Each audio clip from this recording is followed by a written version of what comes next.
आपका ये कहना कि शेख अहमद के लिए दस्ते मुबारक बाहर आ गया, सहाबा किराम के लिए नहीं आया, आपने पढ़ा नहीं है कि उनके लिए अल्लाह तबारक व तआला जल्ल व अला ने क्या क्या इनाम रखा। जो आपका वाक़या है हज वाला, उसके ऊपर एतराज़ करने वाले ये एतराज़ करते कहते हैं कि सहाबा किराम रज़ी अल्लाह तआला अन्हुम मजमईन का इश्क ज़्यादा था या हज़रत शेख अहमद कबीर रिफ़ाई का इश्क ज़्यादा कि इनको तो दस्ते मुबारक बाहर आ गया। सिद्दीक़ अकबर रज़ी अल्लाह तआला अन्हु के लिए, हज़रत फ़ारूक आज़म, उस्मान गनी, मौला अली के लिए नहीं आया, हज़रत हसनैन के लिए तो नहीं आया।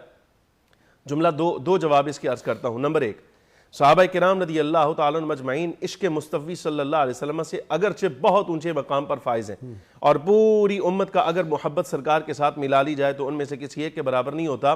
लेकिन उनके लिए एक गुना नफ़ा यह है कि उन्होंने हुजूर की ज़ियारत की हुई थी।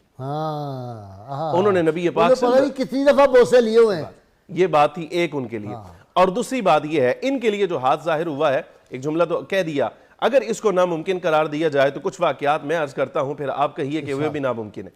यानी जो एतराज करने वाले हैं वो कहें। हज़रत सईद इब्न मुसय्यब रज़ी अल्लाह तआला अन्हु वाक़े हर्रा में कहते हैं कि मैं हुजूर के मिंबर के नीचे छुपा था, अजानें मुअत्तल हैं, नमाजें मुअत्तल हैं, सब कुछ मुअत्तल, लेकिन अजान की आवाज़ हुजूर की कब्र अनवर से आती थी। इनकार कीजिए, नमाज पढ़ता हूं, करें इनकार। ताबीईन में से है और ताबीईन में से भी वो आदमी कि हज़रत इमाम शाफी रहमतुल्लाहि तआला अलैह फरमाते हैं कि अगर किसी और की हदीस मुरसल मेरे सामने आ जाए मैं कबूल नहीं करता सिवाय सईद इब्न मुसय्यब के, इसलिए कि इसकी हर रिवायत मुत्तसिल है, यानी बयान करने वाला इतना काबिल आदमी। साहबी रसूल हुजूर की कब्र अनवर पर बैठकर अर्ज करता है, या रसूलल्लाह, आप पर कुरान शरीफ नाजिल हुआ, हमने उसकी तस्दीक की, वलौ अन्नहुम इज़्ज़लमू अनफुसहुम जाऊका, आ जाएं आपके पास अपनी जानों पर जुल्म करने वाले, हुजूर हम आपकी बारगाह में हाजिर हुए, हमारे लिए इस्तिग़फ़ार फरमाइए, हमारी सिफारिश कीजिए।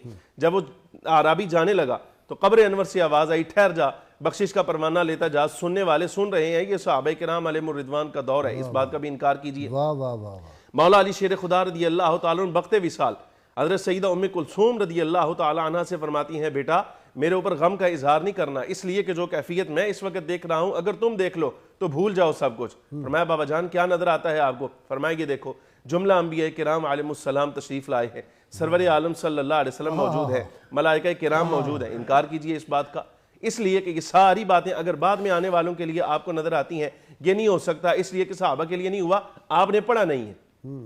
आपने सहाबा किराम, हज़रत अनस इब्न मालिक रज़ी अल्लाह तआला फरमाते हैं, हुजूर के विसाल के बाद कम व बेश 73 साल का अरसा गुजरा है, कोई रात मेरी नबी पाक सल्लल्लाहु अलैहि वसल्लम की ज़ियारत से खाली नहीं होती। हम के बाद कहते हैं, आपका ये कहना कि शेख अहमद के लिए दस्ते मुबारक बाहर आ गया, सहाबा किराम के लिए नहीं आया, आपने पढ़ा नहीं है कि उनके लिए अल्लाह तबारक व तआला जल्ल व अला ने क्या क्या इनाम रखा। सईदा मैमूना रज़ी अल्लाह तआला अन्हा, सईदा सिद्दीक़ अकबर के जो जनाजे वाला वो जाके रखा तो आवाज़ क्या आई? सुभान अल्लाह, बिल्कुल ऐसे ही वो नबी पाक सल्लल्लाहु अलैहि वसल्लम दोस्त को दोस्त से मिला दो। मौला अली से ये वसीयत की कि आप जाइएगा और वहां जाके नबी पाक सल्लल्लाहु अलैहि वसल्लम की बारगाह में अर्ज कीजिएगा, या रसूलुल्लाह सिद्दीक हाजिर हुए हैं, गुलाम है, खादिम है, खिदमत गुजार हैं, हुजूर इनकी ख्वाहिश ये है कि आपके साथ तदफीन पाएं, लेकिन इस शर्त पर कि आपकी इजाज़त हो। तो मौला अली शेर खुदा रज़ी अल्लाह तआला फरमाते हैं, नबी पाक सल्लल्लाहु अलैहि वसल्लम के रोज़ा अनवर से ये आवाज़ आई है कि अदखिलुल हबीबा इलल हबीब औसिलुल हबीबा इलल हबीब फ़इन्नल हबीबा इलल हबीब मुश्ताक।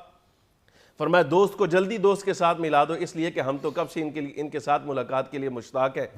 ऐसे ही हज़रत सईदा मैमूना रज़ी अल्लाह तआला अन्हा के बारे में साहिब तफसीर रूहुल मानी अल्लामा अलूसी ने लिखा, आपके पास नबी पाक सल्लल्लाहु अलैहि वसल्लम के ज़ेरे इस्तेमाल रहने वाला शीशा था। सहाबा किराम अलैहिमुर रिदवान को जिस वक्त ज़ियारत का इश्तियाक होता तो वो जाहिर है अब वो मोहब्बत उनको याद दिलाती, तो सईदा मैमूना के दरवाजे पर आते और आकर कहते, आप अम्मा जी वो शीशा जिस वक्त आगे करती तो उस शीशे का कमाल ये था, नबी पाक सल्लल्लाहु अलैहि वसल्लम की सूरत मुबारक उसने महफूज कर रखी थी। जब वो आईना उसके सामने किया जाता था उस सहाबी रसूल के, तो अपनी सूरत नजर नहीं आती थी, नबी पाक सल्लल्लाहु अलैहि वसल्लम की ज़ियारत होती थी। ये आपकी जहालत है कि आप ये बात कहते हैं कि सहाबा किराम रज़ी अल्लाह तआला अन्हुम मजमईन के लिए नहीं हुआ, दर हकीकत तुम अंधे ऐसे हो। बल्कि शेख अहमद खुद फरमाते हैं, फरमाया, औलिया पर एतराज़ करने वाला मारिफत इलाहिया की किल्लत की वजह से उन पर एतराज़ करता है, बात और कोई नहीं होती।